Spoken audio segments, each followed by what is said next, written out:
So the past couple episodes have been making me cry. Will this one as well?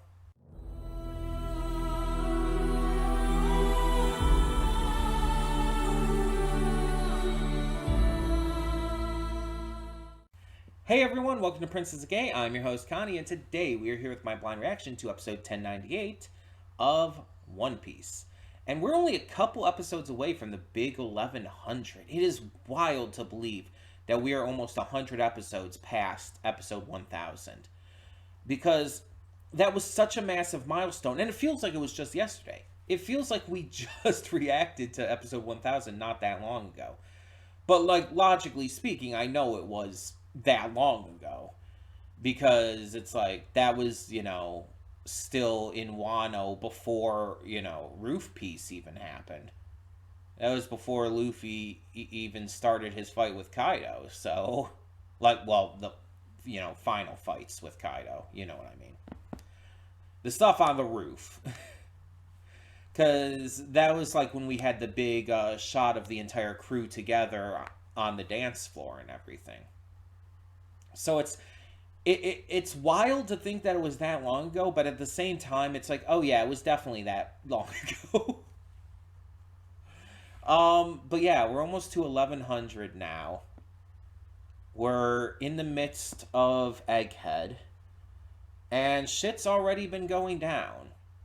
And these past couple episodes have given us some massive closure, as well as setup with Robin. Because we now know that Jaguar D. Saul is alive. And that's huge. Like, yeah, we kind of just assumed that he was killed when Aokiji froze him and everything. We never really had proof. And with One Piece, it's like, Oda doesn't kill characters too often, which does make the actual deaths mean something. But, like, we really had no reason to believe that Saul didn't die there either. The only thing that would stop us from thinking that is because we've seen Aokiji isn't that bad of a guy. But even for, like, the most hopeful fans, it was still always just kind of up in the air at best. So the fact that we now have actual evidence and knowledge that Saul is alive, that he not only survived the Buster Call on Ohara and just the entire incident, that he had his giants, his fellow giants, exhume the knowledge of Ohara, the books that were thrown into the lake, and protect them at Elbaf. That Vegapunk read this knowledge and learned about everything that Ohara had found out. And that Saul is currently in hiding, probably in Elbaf. And that he is definitely going to come back, and again, probably during the Elbaf arc, because we know that's coming in the near future. And just the idea of Robin and Saul reuniting in the present day is just, it's already giving me willies. It's already making me want to cry. Because it's like, Robin and Saul were like such good friends for knowing each other for such a short amount of time. They connected very strongly, and Saul always came across as a protector for her. Even a sort of parental figure, because her mom wasn't exactly around a lot. He kept her safe. He kept her happy. He kept her, willing to and able to move on. He inspired her. And is part of the reason she's with the Straw Hats. So, he's a big deal in her life, and his loss devastated her. And for 20 years, she lived with that.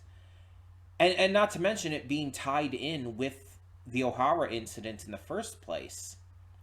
With the Buster Call, with the murders of all of these people that she loved, such as Professor Clover and her mother.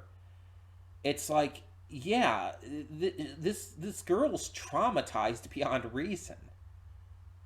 Like, she is fucked up, and we know that. We've known that since Amy's Lobby. Hell, even technically a little bit in Water 7, because there was definitely some hints that there was a lot more to her in that, even before it was revealed in Amy's Lobby. But yeah, it's like we've known about this trauma for a long, long time. So to see her get this big of a win, to see her get this much closure, to have hope restored after such a traumatic, horrifying incident happened to her when she was only 8, that's a big fucking deal. That's why I cried seeing that scene of her crying and being so happy. Because, I mean, her backstory is part of what made me her favorite character, or my favorite character. Part of what made her my favorite character. Because there's so much depth and sadness to her, so much pain. And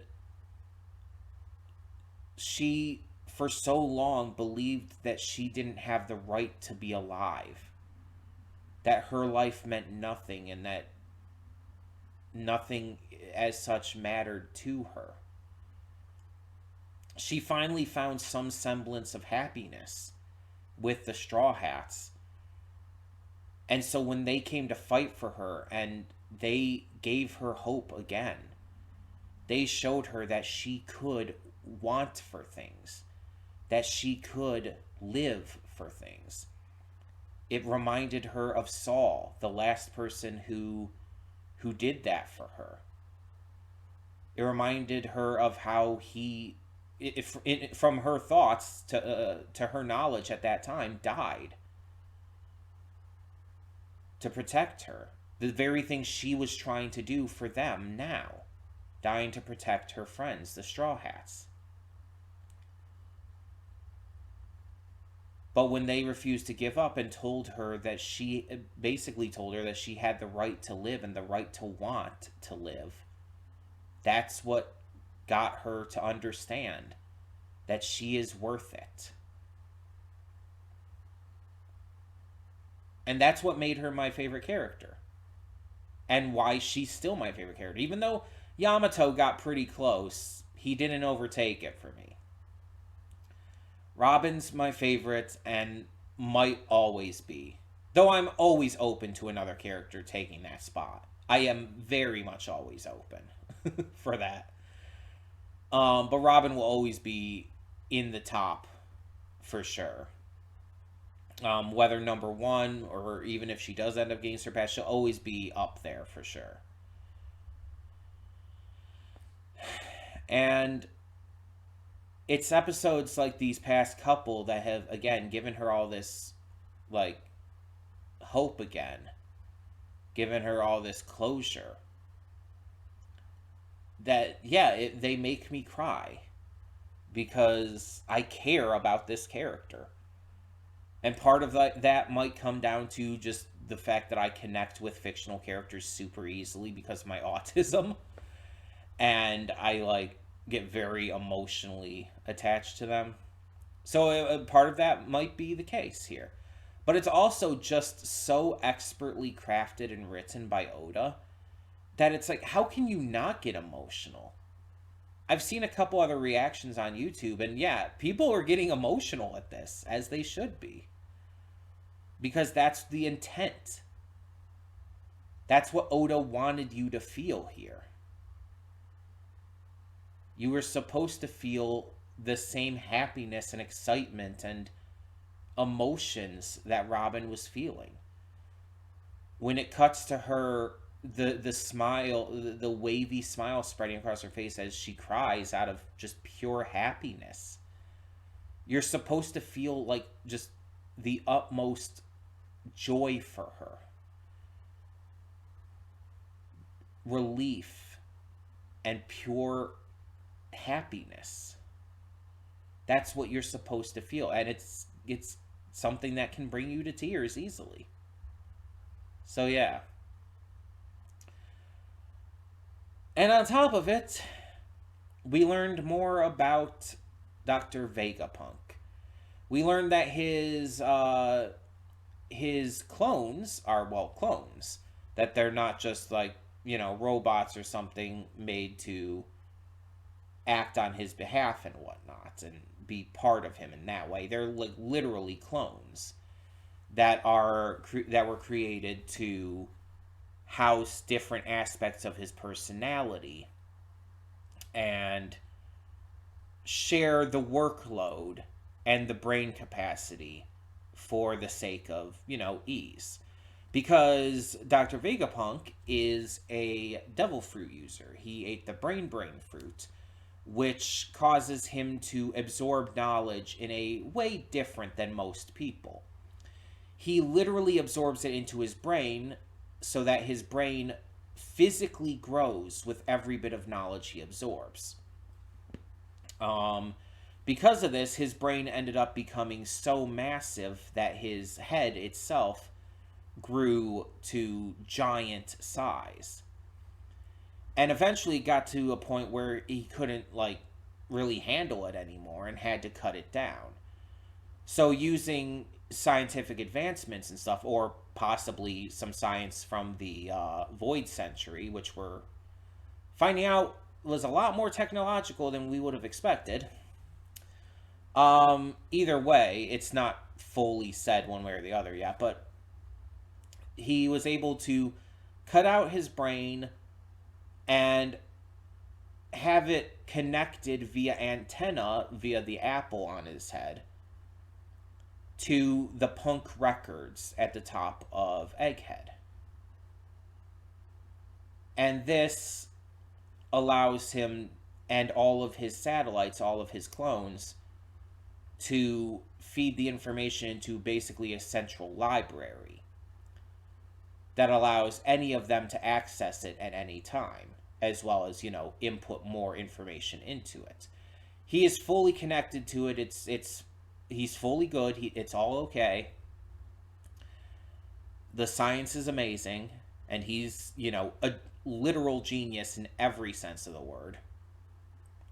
So it's just a wild thing because, One Piece has always been crazy as hell.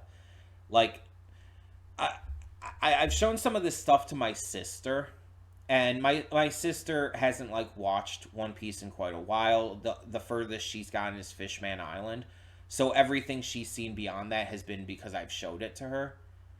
Um, and I showed her the clips from last episode, um, mainly involving Vegapunk and Robin, and her her thoughts, and basically what her thoughts have been on One Piece for a while now, is that it's getting very silly,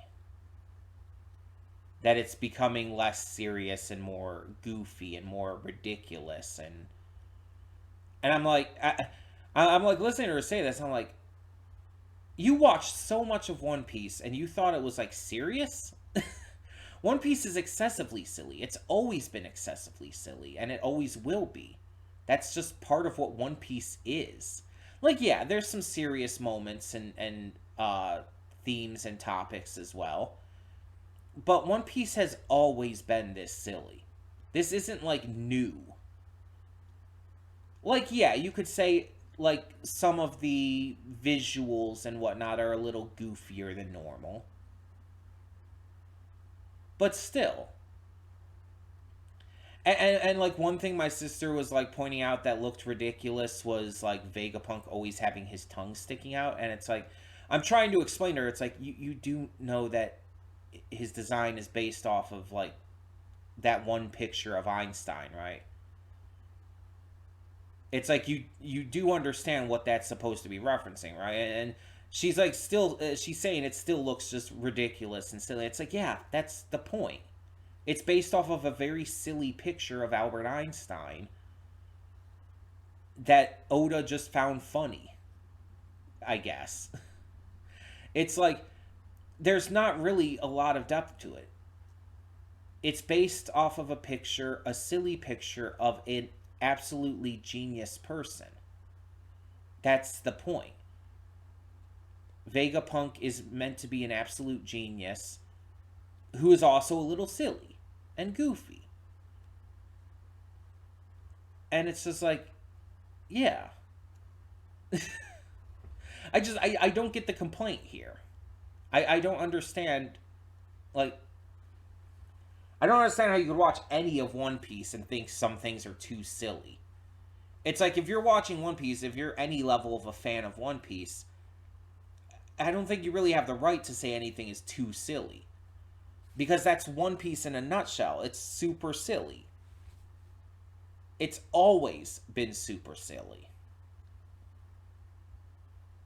Like, that's not new. It's been that way since the very beginning. I don't understand. I don't get it. But I mean, there's a lot of things I don't get, to be fair. So, hey. I mean, my sister, she doesn't have to understand things if I don't have to understand certain things that she likes a lot. Like, I don't understand why she likes Arcane so much. I don't understand why anyone likes Arcane so much. But they do. And that's perfectly fine. They're allowed to. And if she or others don't understand, like, the silliness or what I see in, like, One Piece, as even if it's just as where it is right now, they're allowed to think that, just like I'm allowed to not understand their love for stuff like Arcane. So it's all subjective anyway. So yeah, there is no right or wrong opinion. That's not how that works at all. But enough with the rambling. I've been going on too long now. These pre-thoughts are getting way too long. Sorry about that. Let's just get into the episode. So when the screen fades to black, pause this redirect and go to the description below. Follow the link to the reaction, and after you watch it, come back here to the redirect and resume play. Because after it fades black and then fades back in, everything from that point forward will be my afterthoughts and will contain spoilers to the episode. So, that being said, thank you so much for tuning in, and I will see you at the reaction. And we are back, and we'll begin with spoilers in 3, 2, 1, now. So, we now know why Vegapunk is being targeted by Lucci and CP0. And on top of that, we know that Dr. Vegapunk knows that he is. Which is good, but also the timing doesn't quite work out greatly here. So, on top of CP0 having a notable role in this episode and, coming into play, shit's about to go down, like, not even holding back here. But on top of all of that, we have the knowledge that this robot, the Iron Giant as it's being called, was a robot that attacked Marie-Joie 200 years ago, but in actuality was built 900 years ago. So it predates the Void Century by quite a lot. And on top of that, it was built and created using some ancient energy source that either doesn't exist or just isn't known about in the modern day. It's something that Vegapunk has not been able to replicate or figure out.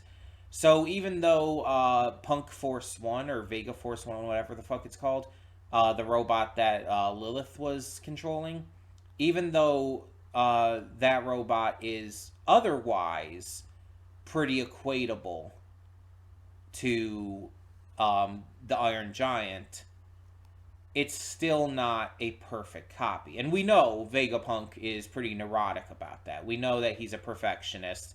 We saw that last episode with his discussions about the fruit that Momo ate.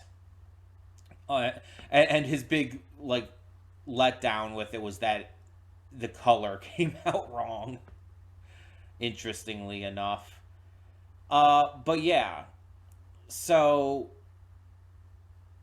with Vegapunk continuing to work on his stuff here, And with his dream being an amazing dream, by the way, he wants to give the world free renewable energy that, gets rid of a massive, keystone in wars being created and stuff.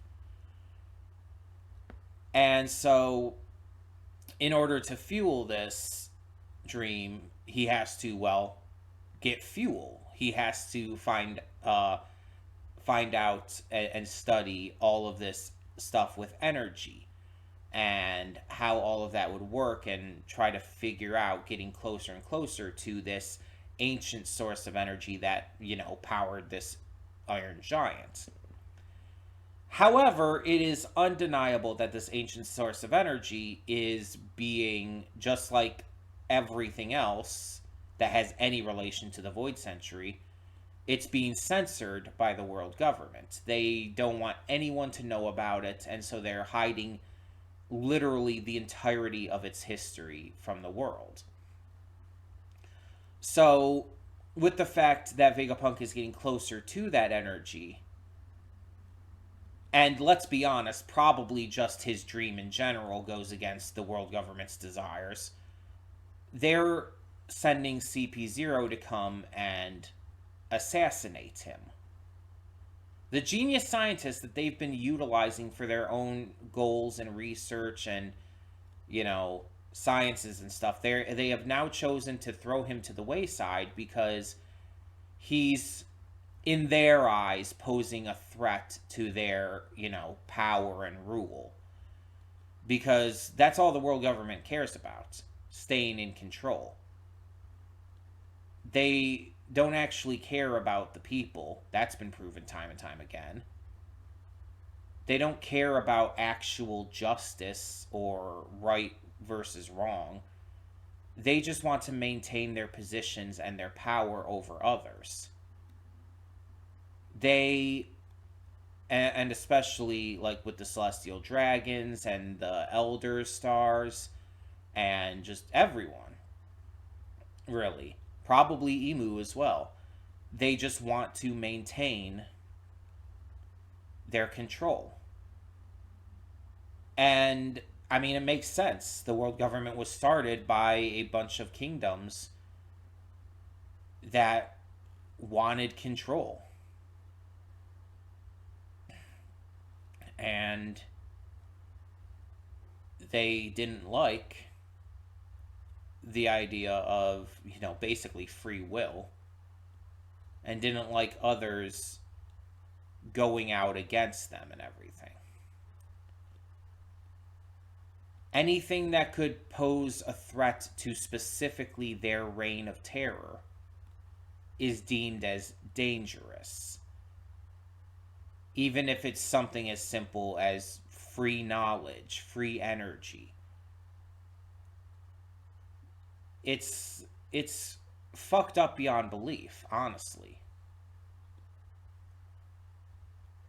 And it's definitely something that by the end of this series needs to be taken down.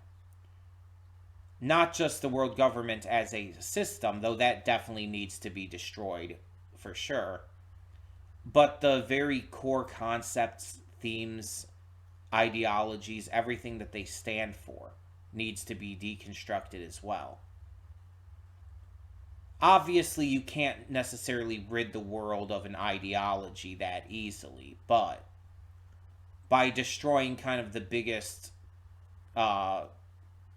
group of people pushing that ideology, you at the very least weaken it greatly. Which definitely needs to happen here.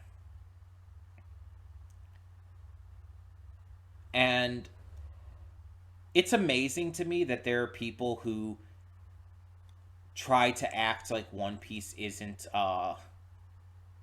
political. It's like One Piece is very inherently political in every way, shape, and form.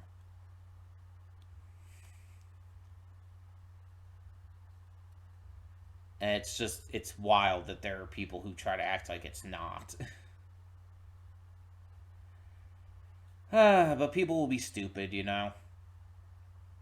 But Vegapunk wants Luffy and the Straw Hats to get him out of there and get him to safety before he can be assassinated, which, makes sense. And we can definitely see from having met him and all of his clones and everything, Vegapunk is a good person. Like, I'm 100% confident on that. The problem is that all of his clones have different personalities. Every single one of them are, like, very different. And hell, one of them, Lilith, is, like, actively proclaimed as evil. Like, there's no way that all of them remain on the side of good in this fight, right? Someone's going to side with Lucci and the government. Someone has to. Right? It's almost impossible to tell which one at the moment. Lilith would be too obvious, though. Shaka would be a good misdirect because he's good. But I don't know. I think the least likely, and by kind of that logic, the one who I think would be the biggest surprise would be Pythagoras. I think there's really zero reason to think Pythagoras, or even Edison to that degree, either of them, would end up being a bad guy. So I think it would actually make the most sense to have one of those two be the bad guy. Hell, maybe even both of them. It's very possible multiple of the Vegapunks could be villains. Of course, that's presuming if any of them do become villains. I mean, that's just, hypothesis at the moment. It's to speak in scientific terms. Based off of the fact that, like, there's just gotta be. I just feel like with how different their personalities are, with how opposed, like, they're, like, just, they are in just everything like that, like, they can't all be good, right? And I don't mean just, like, good like Shaka is good. You know what I mean.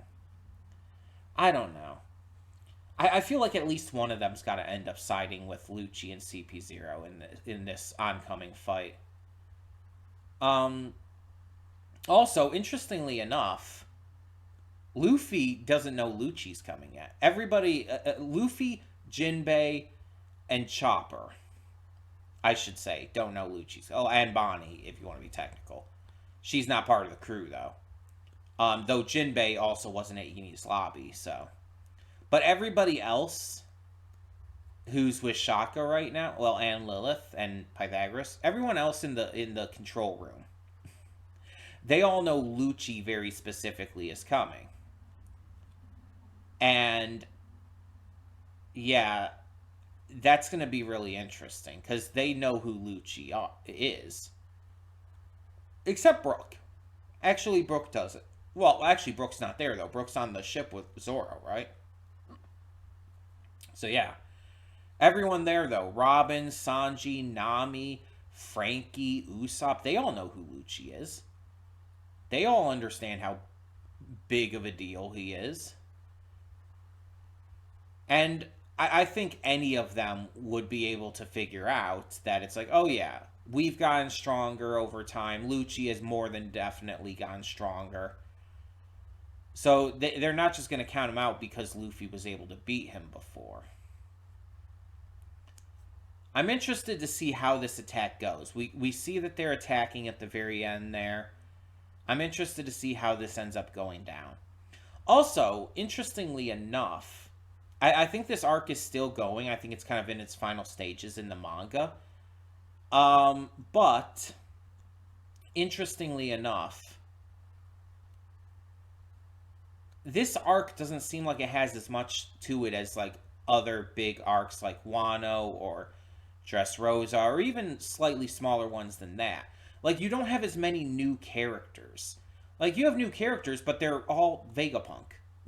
Like, there's no... I don't think we've met any other new characters besides a Vegapunk on here. Because every other character...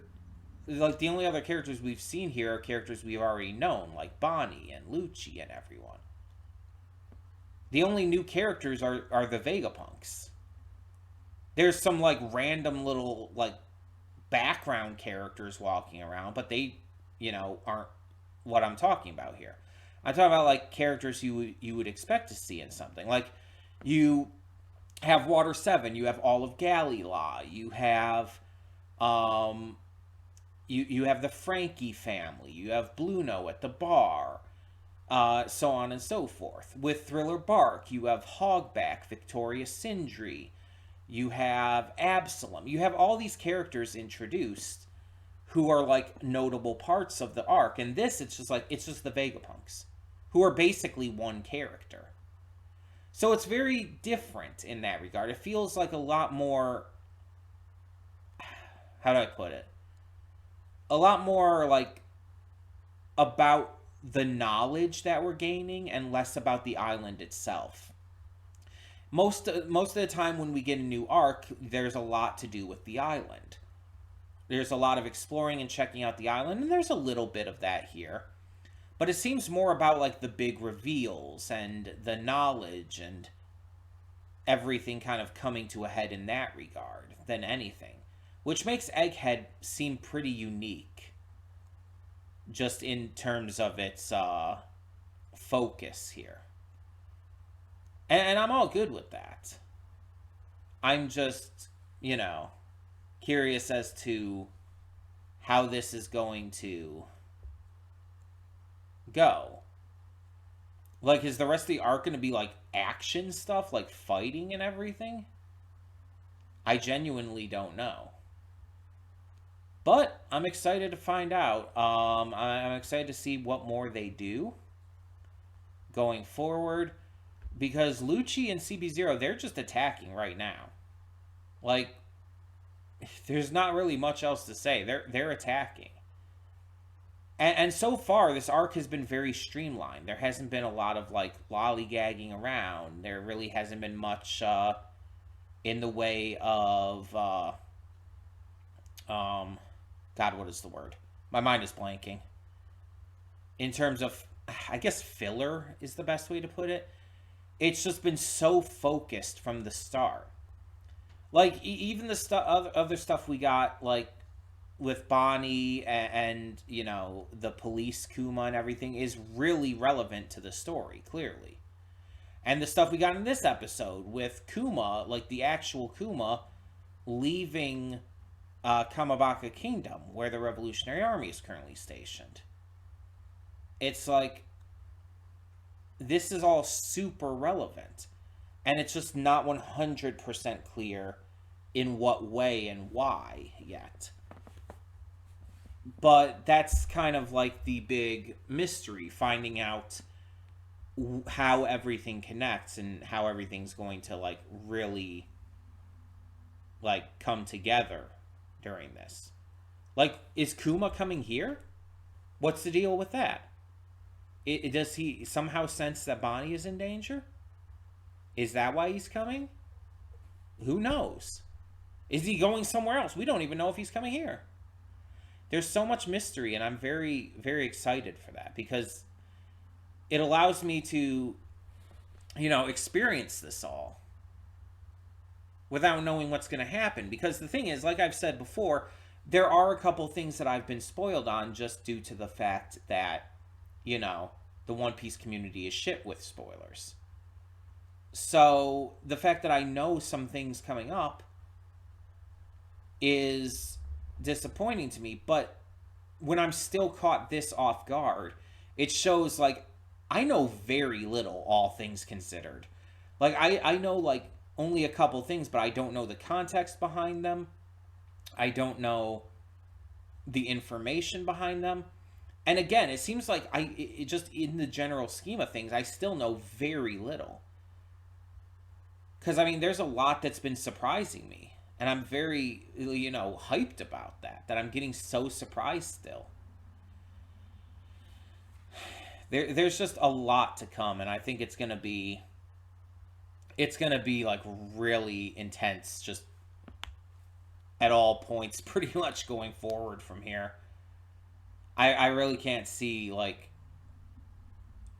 that much of a break from the intensity happening at this point. But I guess we're going to find out as we continue on. So, in the meantime, tell me in the comments below, what did you think of this episode? And obviously, no spoilers going forward. For now, I'm Connie, and I'm signing off. See y'all next time.